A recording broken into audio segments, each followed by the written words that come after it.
Lundi 26 février, bonsoir à tous, heureux de vous retrouver pour cette nouvelle semaine d'actualité locale. À la une ce soir, nouvelle semaine de mobilisation à Mayotte contre l'insécurité. Ce mardi, une grande marche est prévue à Mamoudzou en soutien aux victimes de la délinquance et des violences. Entretien à suivre en plateau avec Mohamed Maoulida, le porte-parole du mouvement de la grève générale et l'invité de la rédaction. Mais avant, les autres titres de ce 19h.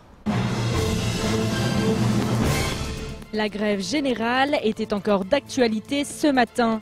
Après une fin de semaine plus qu'agitée, le collectif des citoyens de Mayotte s'est réuni ce week-end pour préparer la suite des manifestations, dont une opération île morte prévue pour demain. Le point en ouverture de votre journal. Mayotte accueille actuellement Jean-Hugues Raténon, député de La Réunion et vice-président du groupe France Insoumise à l'Assemblée nationale.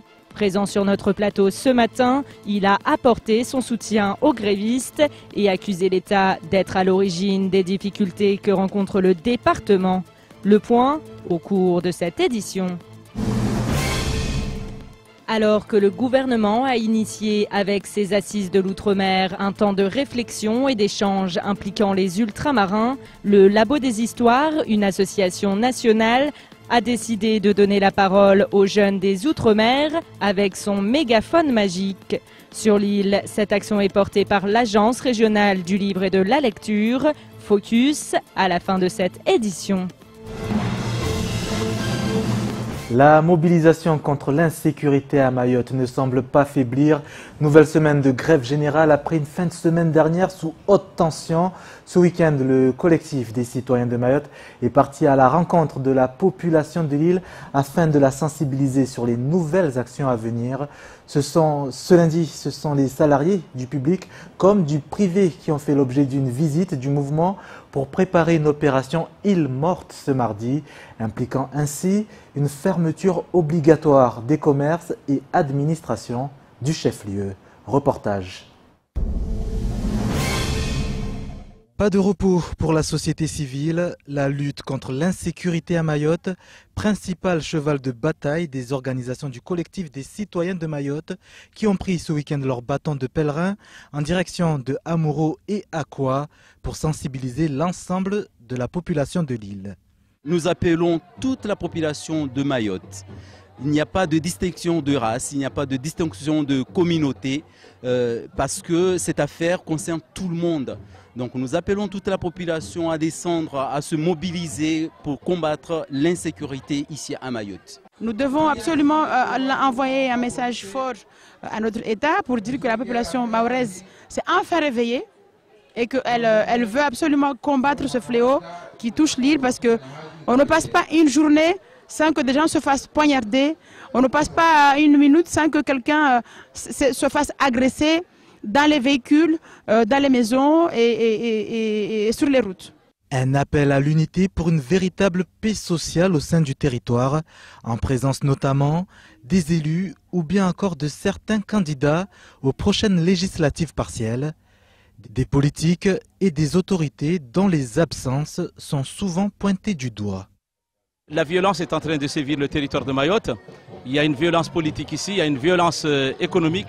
Il y a aussi de la délinquance et de la criminalité, chose que les 30 dernières années, nous n'avons pas encore vue. Aujourd'hui, tout le monde est dans le constat. Les policiers se font casser, la population se fait casser, les lycées sont fermés parce qu'il y a des commandos qui viennent de l'extérieur de notre territoire, qui viennent déstabiliser Mayotte. Tout le monde a compris que ce n'est plus une histoire de petite délinquance, c'est une histoire de déstabilisation économique et territoriale de Mayotte. Un mouvement en marche ce lundi à Mamoudzou et à la veille d'une nouvelle grande manifestation. Distribution de tracts et tour des commerces et administrations sont de rigueur, avec comme objectif appeler à la fermeture de l'ensemble des services du chef-lieu ce mardi dans le cadre d'une opération île morte. Tous les magasins doivent fermer la porte demain. Aucun magasin ne sera autorisé à ouvrir. Donc si vous arrivez là, si jamais vous êtes ouvert, ça n'arrivera pas vous. On a besoin que tout le monde vienne manifester pour la cause qui nous unit tous, l'insécurité et la violence. Les soirs, quand on a fini notre travail et qu'on rentre chez nous, eh ben, on n'est pas certain d'arriver sain et sauf à la maison. Donc cette insécurité, ça nous concerne bel et bien tous et tous ceux qui travaillent. Donc c'est une journée de sensibilisation pour que demain, cette population puisse nous rejoindre et que ce mouvement puisse justement décoller d'une autre manière aussi et de montrer à ces autorités qui essaient de nous diviser, même là où il ne faut pas, eh ben, qu'on est là et que l'insécurité, malheureusement, c'est un combat qui nous rassemble. Malgré le retrait de l'intersyndicale éducation, le mouvement ne semble pas faiblir et persiste même. Demain, des milliers de personnes sont attendues place de la République pour dire une fois de plus non à la violence, responsable des maux du territoire. Oui, après les événements qui se sont produits vendredi dernier et ces affrontements entre forces de l'ordre et manifestants, les réactions sont de plus en plus nombreuses au sein du territoire.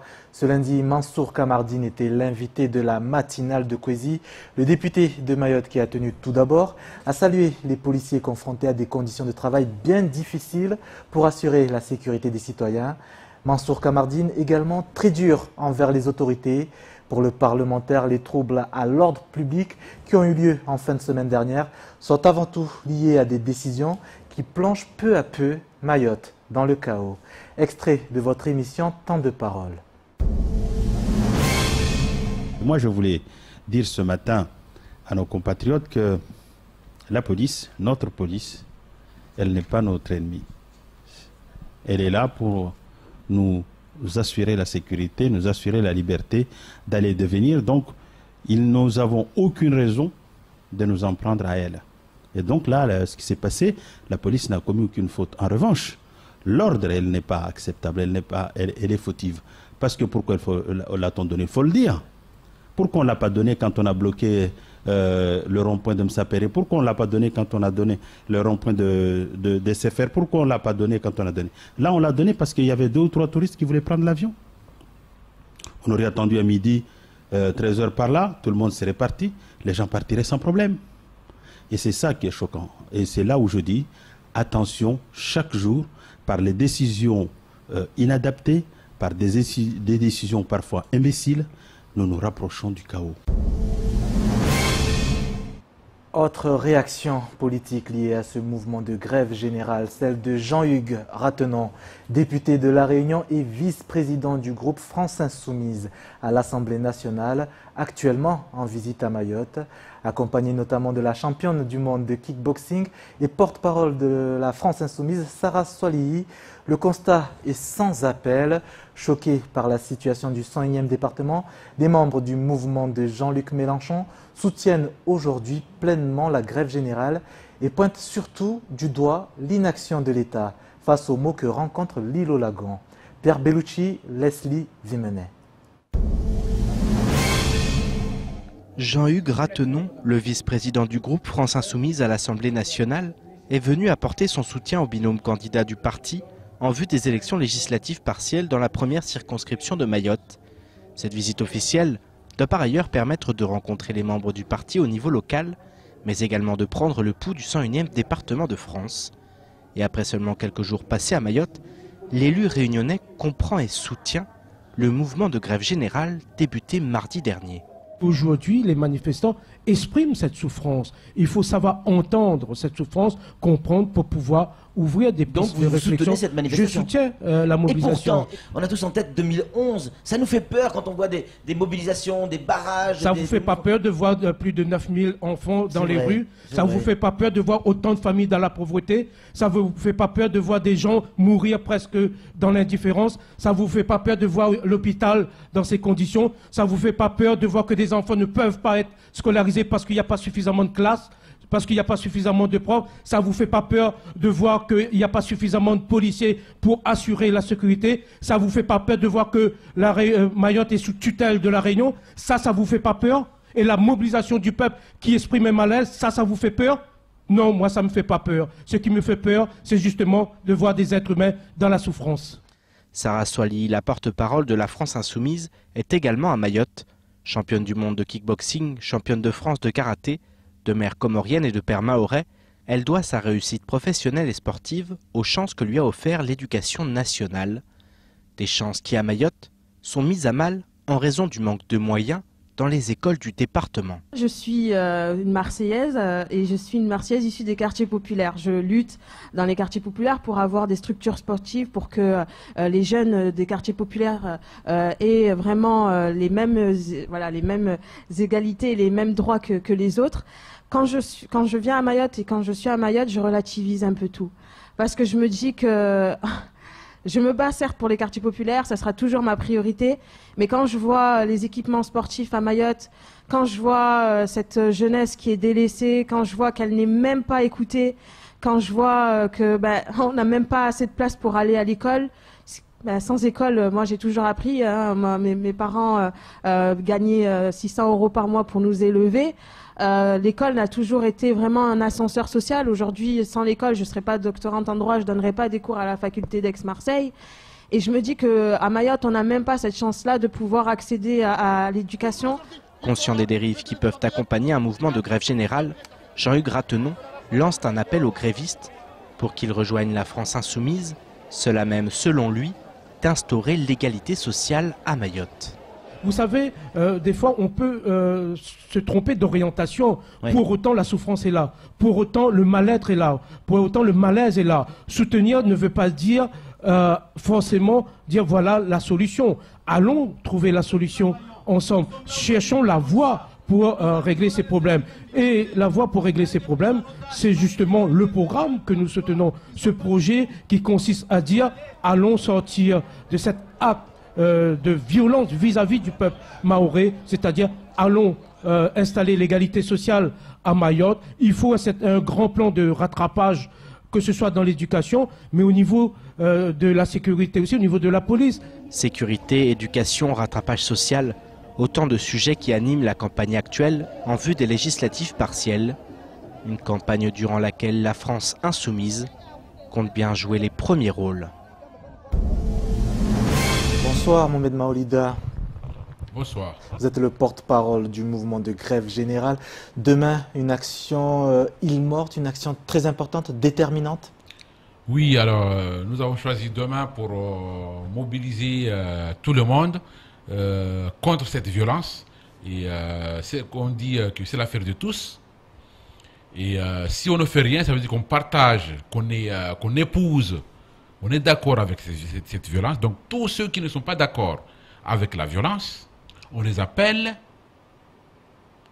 à rejoindre le mouvement à partir de demain. Demain, venez massivement à Mamoudzou.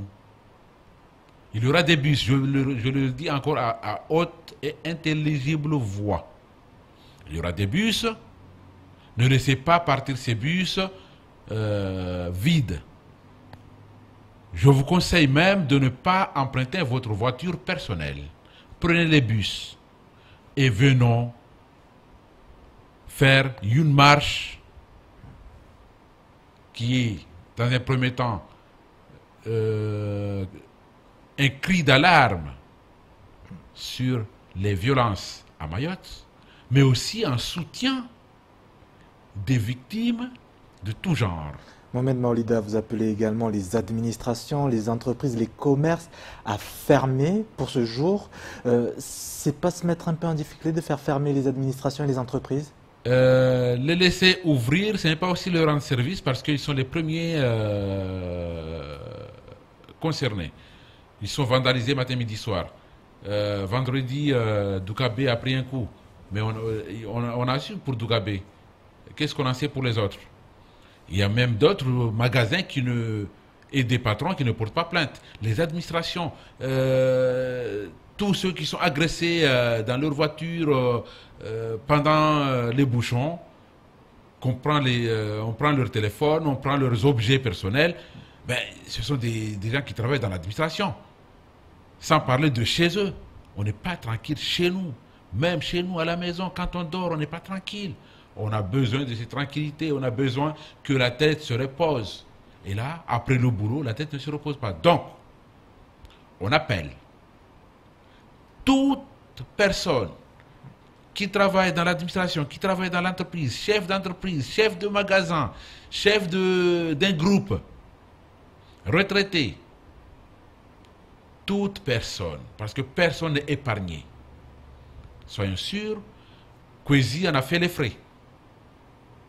Et c'est un outil, à l'instar des écoles, un outil qui nous donne de l'information. C'est un outil qu'on ne devait pas toucher. Mais il a été touché, mais vraiment au fond. Donc tout le monde est concerné et tout le monde doit répondre à l'appel de demain. Je réitère encore la demande. Tout Mayotte doit être à Mamoudzou demain pour montrer son mécontentement contre cette insécurité, interpeller le gouvernement. Et en plus de ça, nous interpellons le gouvernement, nous interpellons les pouvoirs locaux de sortir de leur mutisme parce que les esprits s'échauffent. Justement, vous reprochez aux élus leur absence depuis un moment. On commence à les attendre de plus en plus. On a su ce matin qu'il y avait une réunion qui s'est tenue au conseil départemental où l'ensemble des élus municipaux, départementaux se sont réunis pour mettre en place une série de mesures d'urgence à vous proposer pour envoyer à Paris. Est-ce que vous trouvez ce geste idéal justement pour répondre à votre souffrance? Alors, cette idée, on l'a approuvée jusqu'au moment où on a appris que le président des maires, ça veut dire celui qui représente les maires, Saïd Omar Wali, a accueilli ici à Mayotte des enjoignés qui sont venus inaugurer une association qui Garacisme, quelque chose comme ça. Une association connue sous le nom de Garacis.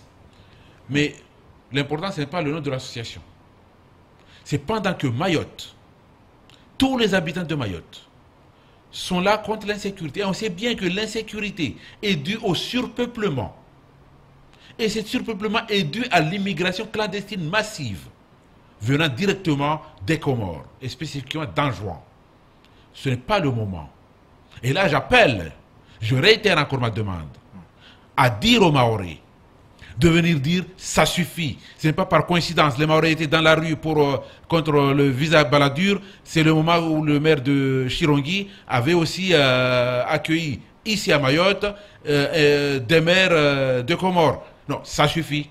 Ça suffit. Quand on a un problème, on règle d'abord le problème avant d'accueillir des étrangers.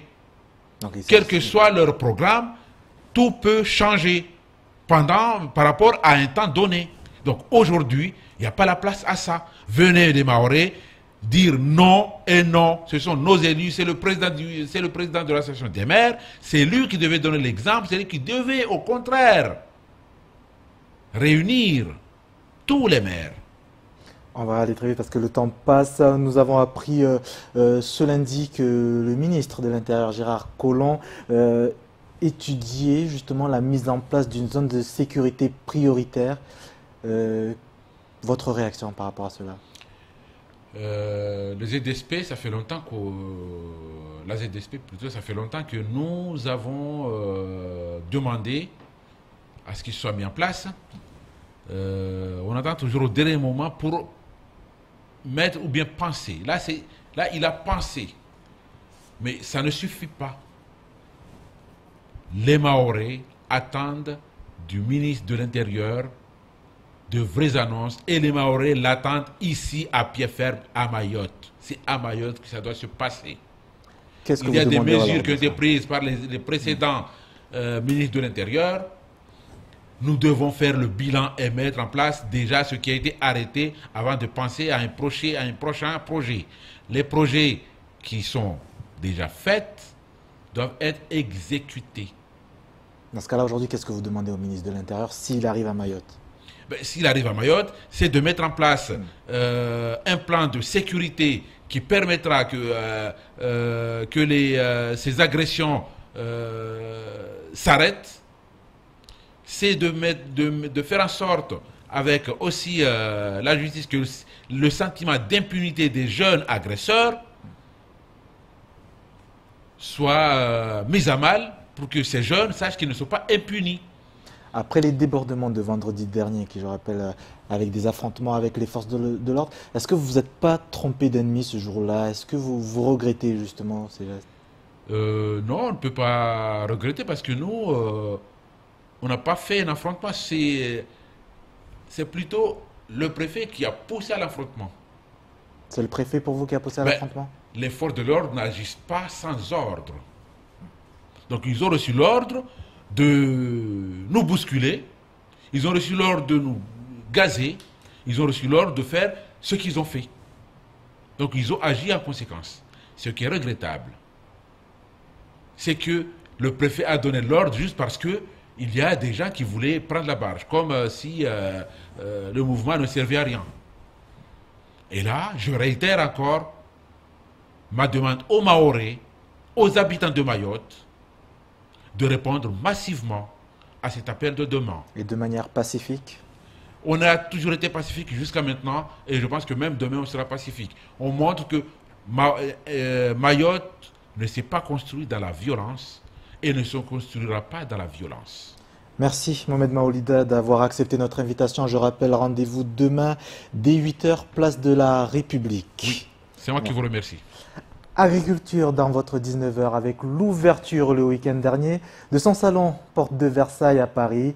Mayotte est représentée à travers l'association Savère et Senteur ainsi que 4 producteurs qui font découvrir les produits mahorais aux milliers de visiteurs qui parcourent les halles du parc Expo, au grand bonheur notamment du secrétaire général de la CAPAM qui a fait également le déplacement. Pour Antoine Mohamadi, l'agriculture à Mayotte se développe en la matière, même si les professionnels doivent davantage se lancer dans des projets permettant de nourrir l'ensemble de la population. Ces propos au micro de notre correspondant à Paris, Maurice Cessé. Il y a 4 producteurs transformateurs qui sont ici, avec moi et un technicien de la chambre, mais c'est aussi une opération en partenariat avec le département de Mayotte et la CDTM, Comité de tourisme de Mayotte. Le point fort, c'est aujourd'hui, on pense à transformer les matières premières, nos produits terroirs, mais aussi mettre en avant le métier à travers les nouvelles installations et promouvoir le métier. Mais si on parle que le statut de département, non, en fait, il faudrait que nous, les professionnels, se prennent en main, commandent des projets conséquents, des projets qui tiennent la route pour pouvoir développer notre activité. Et notre mission, c'est de nourrir la population à travers des produits locaux. 19h25 sur Kosi TV, merci d'être avec nous. À présent, état des lieux du reste de l'actualité locale de ce lundi, dans les brèves de Pierre Bellucci et Leslie Vimenet. C'est désormais officiel, le dimanche 4 mars prochain, Mayotte accueillera Laurent Wauquiez, le président du parti Les Républicains au niveau national. Après un passage d'une journée par La Réunion, il ira à la rencontre des militants de l'île et apportera tout son soutien aux candidats du parti en vue des élections législatives partielles des 18 et 25 mars prochains. Un soutien de poids pour Elad Chakrina, qui devrait notamment se traduire par la tenue d'un meeting sur le territoire, après la victoire du candidat LR dans le Val d'Oise, ainsi que de celui du territoire de Belfort. Le travail pour faire reculer la République en marche va se poursuivre à Mayotte. Jamais 203, les Républicains comptent bien s'appuyer sur ce dicton pour remporter une nouvelle victoire électorale. A noter que la visite constituera une première pour le 101e département, dans la mesure où jamais un président des Républicains n'avait fait le déplacement à Mayotte. Suite à la publication des chiffres de la délinquance 2017, la Cour des comptes a adressé un référé à la ministre de la Justice, Nicole Belloubet. Rendu public jeudi dernier, il souligne, je cite, que l'importance et la gravité de la délinquance dans les territoires ultramarins nécessitent, au regard des difficultés de fonctionnement des services judiciaires, pénitentiaires et de la protection judiciaire de la jeunesse, une réponse à la fois globale et modulée en fonction des spécificités des territoires. La Cour des comptes préconise ainsi un plan d'action pour remédier à la faiblesse des greffes, répondre au retard immobilier pénitentiaire et renforcer les moyens de traitement des crises dans l'administration pénitentiaire. Reste maintenant à savoir si le gouvernement entendra ces préconisations et mettra les moyens nécessaires pour lutter contre la délinquance. notamment à Mayotte. En 2016, la commune de Mamoudzou et la commune de La Possession à La Réunion ont signé une convention de partenariat afin de mener des actions communes dans les domaines de la lutte contre l'insalubrité, du développement durable et de la réduction de l'impact du réchauffement climatique via une meilleure gestion des déchets.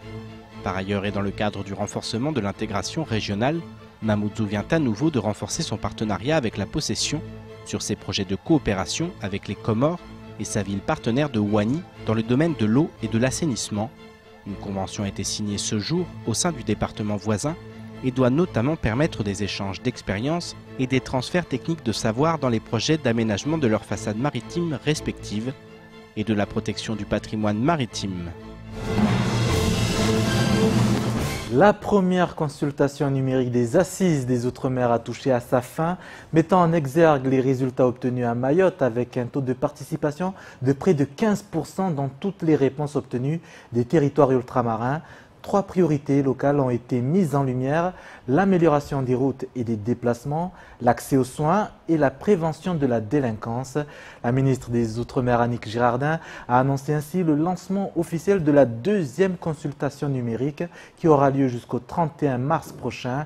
Alors que le gouvernement initie avec les Assises des Outre-mer ce temps de réflexion et d'échange impliquant l'ensemble des ultramarins, le Labo des Histoires, une association nationale, lance ainsi un projet baptisé le Mégaphone Magique, visant à donner la parole aux jeunes ultramarins de 5 à 25 ans. Adèle Laurent. Si vous aviez un mégaphone magique qui, pendant 1 minute, vous permette d'être entendu de tous, quel serait votre message? C'est à partir de cette question que le projet du Labo des Histoires a été lancé. Le mégaphone magique, c'est la possibilité de prendre la parole pour les jeunes de 5 à 25 ans au travers d'un texte d'1 minute avec une devise, l'écriture en liberté. À Mayotte, c'est l'Agence régionale du livre et de la lecture qui relaye cette action. Le but, c'est de leur donner la parole. Il faut se dire que le mégaphone, c'est par exemple un médium qui est beaucoup utilisé lors de révoltes. Ça permet vraiment d'ouvrir la voix, en fait, la voix VOX. Et de donner la parole à ces jeunes qu'on n'entend pas forcément, qui ont beaucoup de choses à dire et qui parfois ont peur de le dire, qui ne savent pas trop comment le dire. Donc c'est aussi un moyen peut-être d'ouvrir à l'écriture et de leur donner cette possibilité de dire ce qu'ils ont à dire. Aujourd'hui, on a une jeunesse qui a besoin de dire les choses et donc du coup, il faut peut-être qu'on l'écoute et qu'on pense un petit peu en fonction d'elle, qu'on soit capable de mettre des projets dans lesquels les jeunes sont au centre et de leur permettre de dire un petit peu ce qu'ils ont envie de nous dire, pour que nous aussi on puisse après s'adapter à leurs besoins et faire ensemble, construire ensemble. En slam, en chanson ou en déclamation, en français ou dans une autre langue avec traduction, la collecte des textes aura lieu jusqu'au 31 mars. Et pour participer, 2 possibilités existent. Il y a la possibilité de participer seul par sa propre initiative. Donc à ce moment-là, on envoie un texte à mégaphone@labodeshistoires.com. Donc l'adresse va s'afficher. Mais c'est aussi du coup pour nous un moyen d'organiser des ateliers d'écriture un petit peu partout sur le territoire. Donc on va en organiser jusqu'à présent 5 dans les bibliothèques de Mayotte. Le but, c'est aussi vraiment de faire une fois de plus la passerelle avec les bibliothèques. Et donc du coup, là, on a des ateliers prévus à la bibliothèque de Kungu, à la bibliothèque de Chikoni, à la bibliothèque de Passamenti. La date est déjà arrêtée, ce sera le samedi 17 mars. Et à la bibliothèque de Dzumonier, et ce sera ce mercredi 28 février. Des ateliers d'écriture gratuits ouverts aux jeunes de 5 à 25 ans et animés par les 16 services civiques de l'agence, d'ores et déjà formés pour l'occasion par l'auteur et metteur en scène de la compagnie Mkomé, Christine Guérin. Reste à présent aux jeunes à écrire et à tester ce mégaphone pour voir s'il est vraiment magique. C'est la fin de ce journal, merci de nous avoir suivis. Tout de suite, la suite de votre programme sur les antennes de Kosi. Je vous retrouve demain, 19 h pour un nouveau bulletin d'information. Belle soirée à tous sur Kosi.